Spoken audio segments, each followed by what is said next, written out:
बंधु है, शिक्षा माई और बाप और काम सब छोड़ के विद्या पढ़िए आप, शिक्षा पढ़िए आप। कहता हूं जगता ही कि लोग कहे खमा खमा शिक्षा बड़ी जगमाई।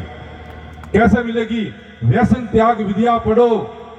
अभी हमारे पूर्व वक्ताओं ने कहा था कि वास्तव में व्यसन और फैशन का त्याग कर देना चाहिए।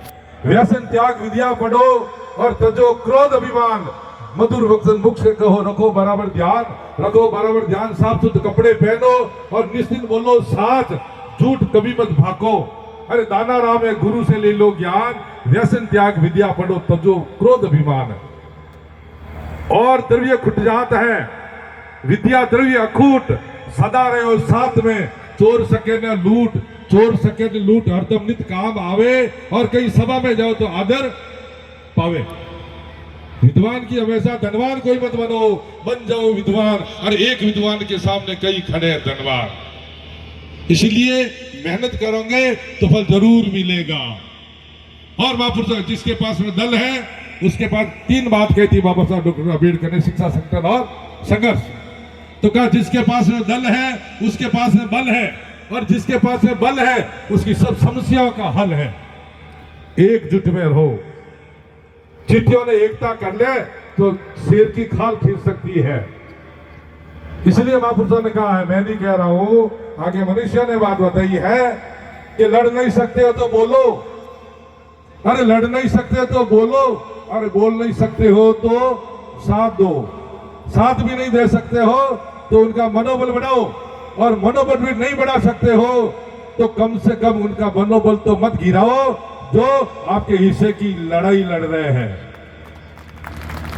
इसीलिए हिस्से की लड़ाई हर व्यक्ति लड़ता है। अभी हमारे पूर्व उप मुख्यमंत्री मोदी ने कहा था, टांग खिंचाई मत करो। जिस समाज में एक हो उसे दुनिया उभी उभी देखो, और जिस समाज में है फूट उठे दुनिया खावे लूट। इसलिए संगठन भी रखो, मजबूत रखो, व्यवस्थित रहो, और संघर्ष ऐसा करो जो लोगों को लगे कि विजय साहब ने क्या कहा था, जायज काम कई हो गए मैं जरूर करूंगा, मेरे पास में बेहिचक आइए आप।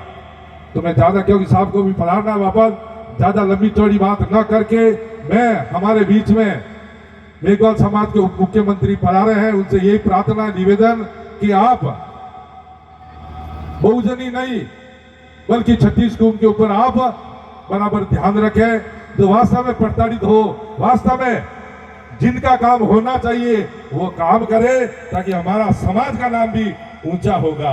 अब हमारी तरफ भी ध्यान दोगे खाली और औरों की तरफ ध्यान नहीं दोगे तो लोग कहेंगे तो सिर्फ मेघवाल समाज के उप मुख्यमंत्री है, इसलिए समाज की ओर ही ध्यान दे रहे। तो मेरा निवेदन है आपसे कि आप छत्तीस कुंभ की तरफ ध्यान दें। और ऐसा हम भगवान से प्रार्थना करते हैं कि दिन दुगनी रात चौगुनी आने वाला समय आपके अनुकूल हो।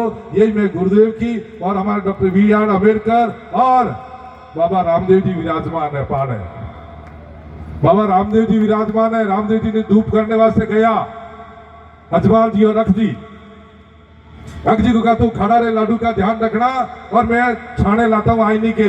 जब तक अख जी महाराज ने 2-3 लाडू जिम लिए, भोजन कर लिया। फिर अजवाल जी आया, कहा रखा क्या बाबू जी, अरे लाडू कटी गया भाई, ये लाडू बाबू जी, लाडू तो रामदेव जी खाई गया। अरे बड़ा रामदेव जी ने धूप करो, रामदेव जी ने धूप करो जने खाई। अको के अजवाल ने मोने लागी है भूख, और पहला तो भोजन करोला फिर करोला धूप। फिर उन्हें अपना मुंह को चौड़ा किया तो रामदेव जी महाराज ने मुंह के अंदर बैठे बैठे लड्डू खा रहे हैं। मेरा कहने का मतलब यह है, श्रद्धावान लभित विश्वास फलदायी काम। जिन्होंने श्रद्धा और विश्वास रखा है वो हमेशा आगे बढ़ा है।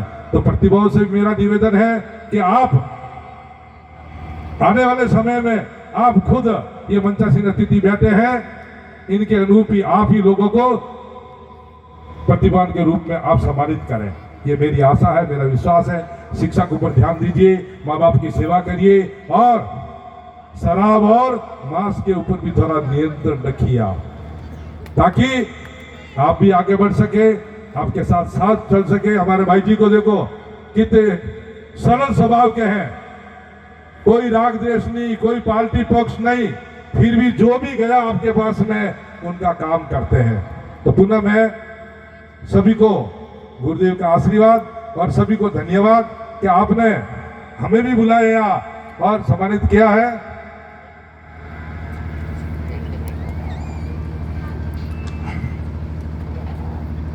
एक तो पुस्तकालय की घोषणा है भाई जी के द्वारा, रसोई घर और सीसी शेड, जो भी जैसी व्यवस्था हो, क्या क्या साहब बना रहे हुए हैं, इसलिए चलो भाई जी की तरफ से ये सारी तीनों जो घोषणा है पूरी होगी। जैसे और भी जो आपकी समाज की घोषणा होगी वो भी पूरी होगी। आप पुनः समाज के साथ रहे।